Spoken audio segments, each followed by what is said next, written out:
Assalamualaikum warahmatullahi wabarakatuh. Selamat pagi anak-anak. Salam sehat untuk kita semua. Baiklah, untuk kesempatan hari ini kita akan kembali membahas materi pada bab 11 yaitu cahaya dan alat optik. Materi yang akan kita bahas pada hari ini adalah cermin datar dan cermin cekung.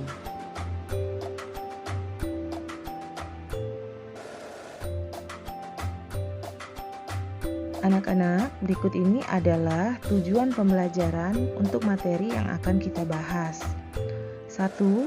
Menyebutkan pengertian cermin. 2. Menyebutkan jenis-jenis cermin. 3. Menyebutkan bayangan pada cermin datar. 4. Memahami rumus cermin datar. 5. Menyebutkan pengertian cermin cekung.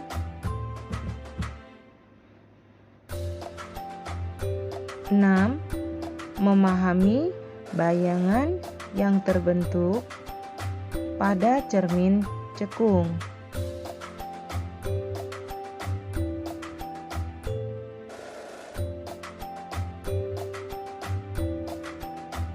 Dan 7. Memahami rumus cermin cekung. Anak-anak, apakah yang dimaksud dengan cermin? Cermin adalah suatu benda yang salah satu sisinya halus dan mengkilap yang memantulkan cahaya dengan sempurna.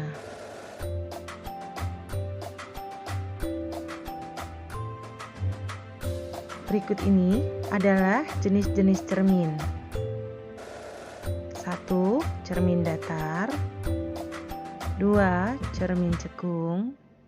3. Cermin cembung.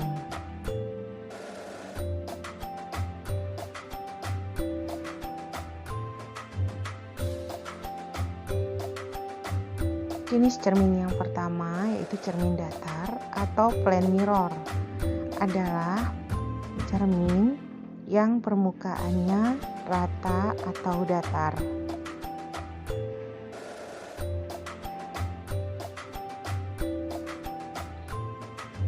Anak-anak, berikut ini adalah pembentukan bayangan pada cermin datar.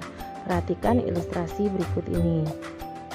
Tampak terlihat benda yang bercermin, seorang yang bercermin. Ada dua sisi, wajah yang bercermin, kemudian bayangan yang terbentuk.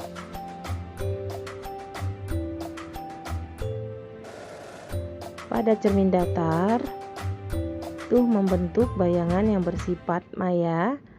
Jarak bayangan ke cermin sama dengan jarak benda ke cermin. Kemudian ukuran bayangan sama besar dengan benda, tetapi posisinya berkebalikan. Jadi yang kiri jadi kanan atau sebaliknya yang kanan menjadi sebelah kiri. Contoh cermin datar adalah cermin yang kita gunakan sehari-hari untuk bercermin.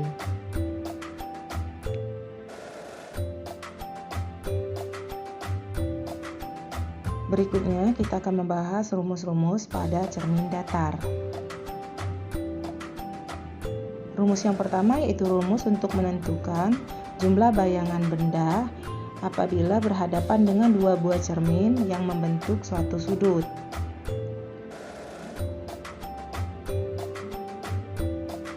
Jumlah bayangan yang akan terbentuk dapat kita hitung dengan rumus N sama dengan 360 derajat dibagi theta dikurang 1. Dengan N sama dengan jumlah bayangan, theta sama dengan sudut apit kedua cermin. Nah anak-anak, agar kalian lebih paham, mari coba selesaikan contoh soal berikut ini.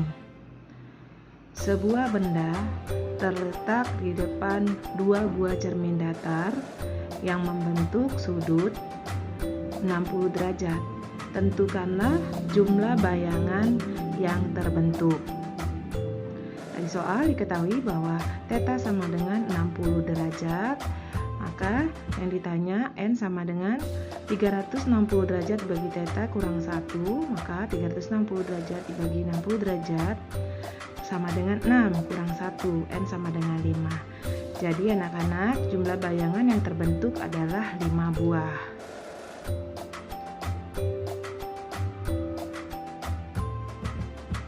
Rumus cermin datar yang berikutnya adalah rumus panjang minimum cermin yang dibutuhkan agar seseorang bisa melihat seluruh bayangan tubuhnya di cermin. Rumusnya dapat dituliskan panjang minimum cermin sama dengan setengah dikali tinggi badan. Untuk lebih memahaminya, coba kalian perhatikan contoh soal berikut ini. Hitunglah panjang minimum cermin yang dibutuhkan agar seorang anak yang tingginya 150 cm dapat melihat seluruh bayangan tubuhnya di cermin.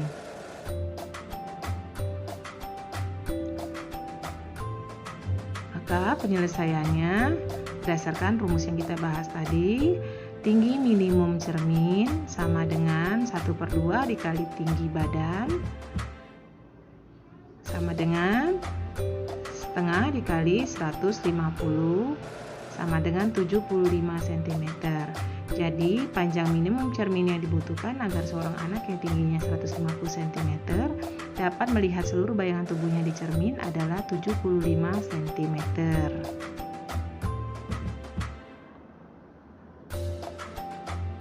Selanjutnya kita akan membahas jenis cermin yang kedua, yaitu cermin cekung atau concave mirror. Cermin cekung adalah cermin yang permukaannya melengkung ke belakang.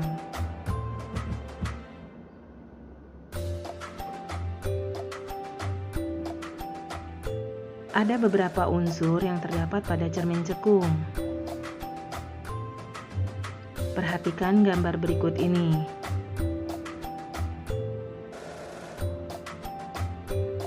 Perhatikan garis biru pada gambar.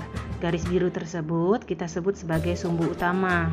Kemudian ada titik vertex atau titik V, yaitu titik yang berada tepat di tengah cermin cekung.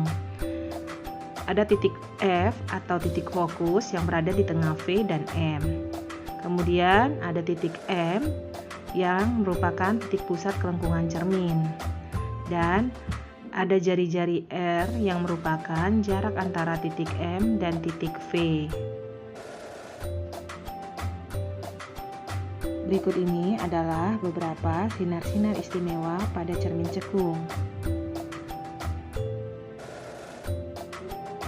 Yang pertama adalah sinar datang yang sejajar sumbu utama. Sinar datang sejajar sumbu utama akan dipantulkan melewati titik fokus.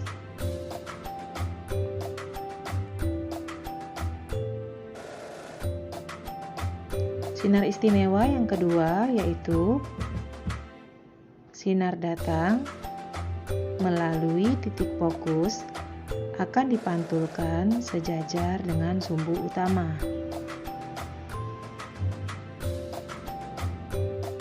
Berikut adalah sinar istimewa yang ketiga. Sinar datang melalui titik pusat kelengkungan cermin atau M akan dipantulkan melalui titik yang sama, yaitu titik M.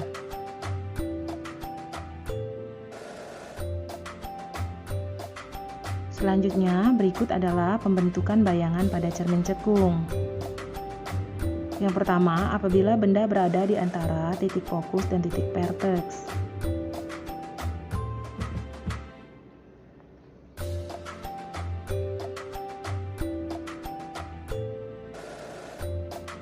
Perhatikan gambar berikut ini.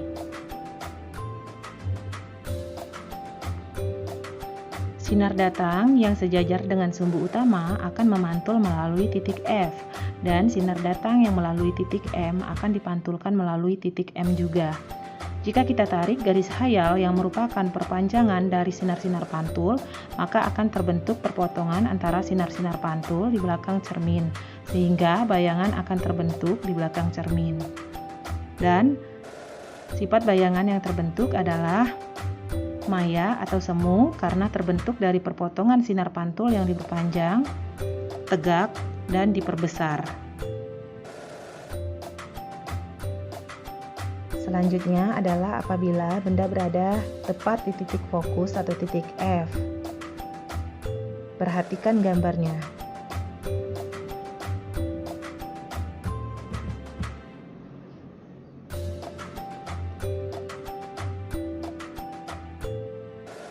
Sinar datang yang sejajar dengan sumbu utama akan dipantulkan melalui titik fokus, dan sinar yang melalui titik M akan dipantulkan juga melalui titik M, sehingga tidak terbentuk perpotongan antara sinar-sinar pantul. Karena itulah tidak ada bayangan yang terbentuk.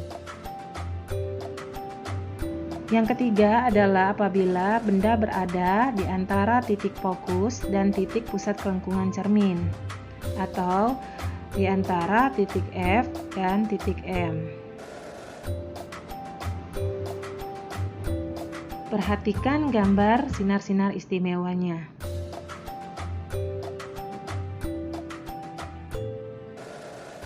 Sinar datang yang sejajar dengan sumbu utama akan membentuk sinar pantul melalui titik F, dan sinar datang melalui titik F akan membentuk sinar pantul sejajar dengan sumbu utama.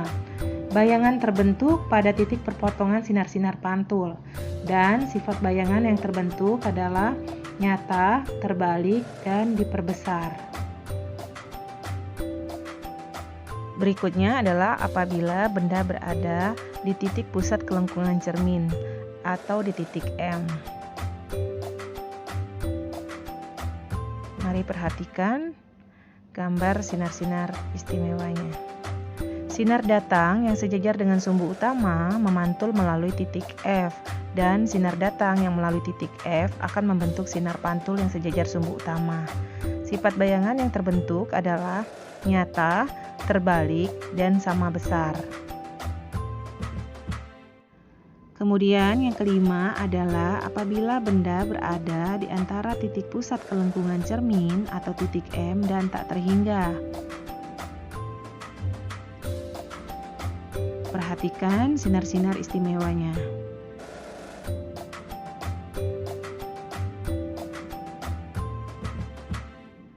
Sinar datang yang sejajar dengan sumbu utama akan memantul melalui titik F, dan sinar datang yang melalui titik F akan membentuk sinar pantul yang sejajar dengan sumbu utama. Kemudian bayangan terbentuk pada perpotongan sinar-sinar pantulnya. Sifat bayangan adalah nyata, terbalik, dan diperkecil.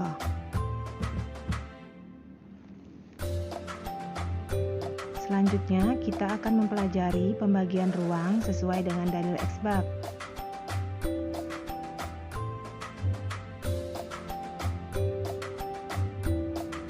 Perhatikan gambar berikut ini.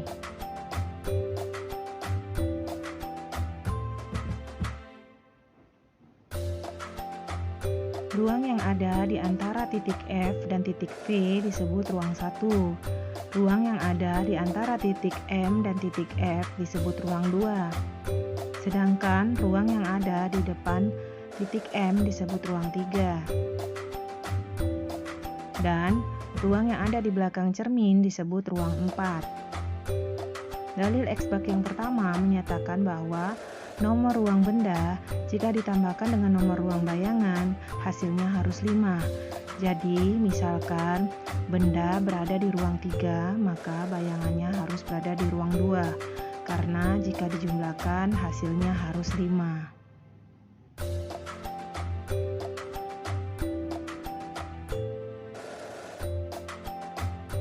Dalil X-bab yang kedua menyatakan bahwa setiap benda nyata dan tegak, maka bayangannya yang terletak di depan cermin adalah bersifat nyata dan terbalik.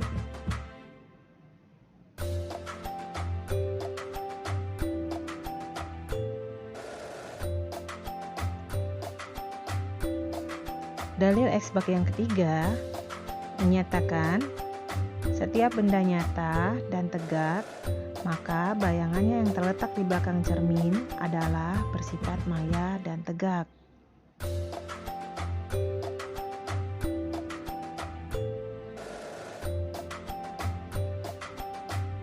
Dalil X bak yang keempat menyatakan bahwa jika nomor ruang bayangan lebih besar daripada nomor ruang benda, maka bayangan diperbesar.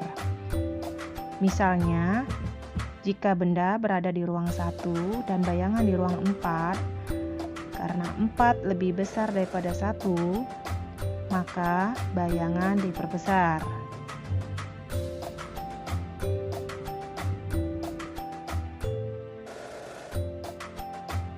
Berikutnya adalah dalil X bak yang kelima, menyatakan bahwa jika nomor ruang bayangan lebih kecil daripada nomor ruang benda, maka bayangan diperkecil.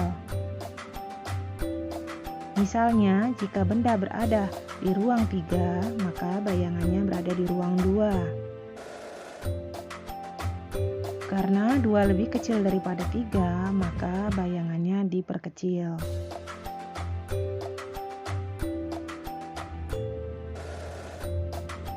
Berikutnya, kita akan mempelajari rumus-rumus pada cermin cekung.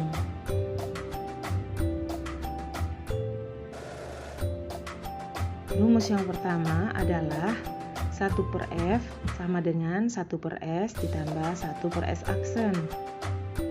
Dengan F sama dengan jarak fokus, S sama dengan jarak benda ke cermin, dan S aksen adalah jarak bayangan ke cermin. Jika nilai S aksen adalah positif, maka bayangannya di depan cermin nyata dan terbalik. Namun jika nilai S aksen adalah negatif, maka bayangannya ada di belakang cermin, maya dan tegak. Rumus yang berikutnya adalah rumus untuk menghitung perbesaran bayangan.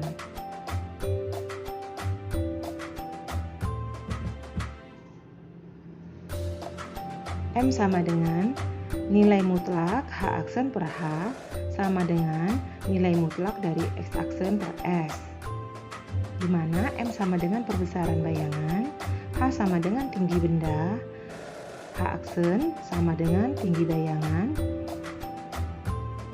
S sama dengan jarak benda, dan X aksen sama dengan jarak bayangan. Jika nilai S aksen lebih kecil dari nilai S, maka bayangan diperkecil. Tetapi jika S aksen lebih besar daripada S, maka bayangan diperbesar.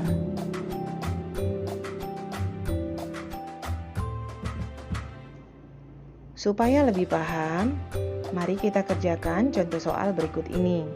Seorang wanita meletakkan telapak tangannya dengan jarak 4 cm dari cermin cekung. Jika titik fokus cermin berjarak 3 cm, hitunglah jarak bayangan dan sifatnya. Diketahui bahwa S sama dengan 4 cm, F sama dengan 3 cm.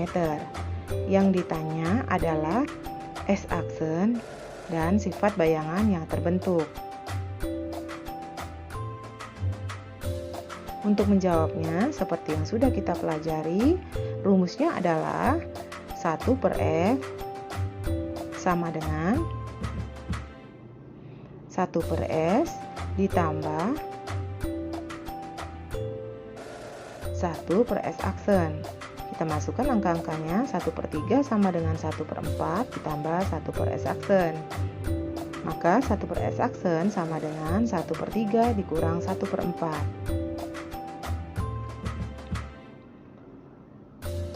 Lalu kita samakan penyebutnya, maka diperoleh 1/S aksen sama dengan 1 dikali 4 dikurang 1 dikali 3 dibagi 3 kali 4. 1/S aksen sama dengan 4 dikurang 3 dibagi 12. 1/S aksen sama dengan 1 dibagi 12. Maka S aksennya adalah 12 cm. Karena S aksennya bernilai positif, berarti benda berada di depan cermin. Maka sifat bayangan adalah nyata dan terbalik. Dan S aksen lebih besar daripada S, maka bayangan diperbesar.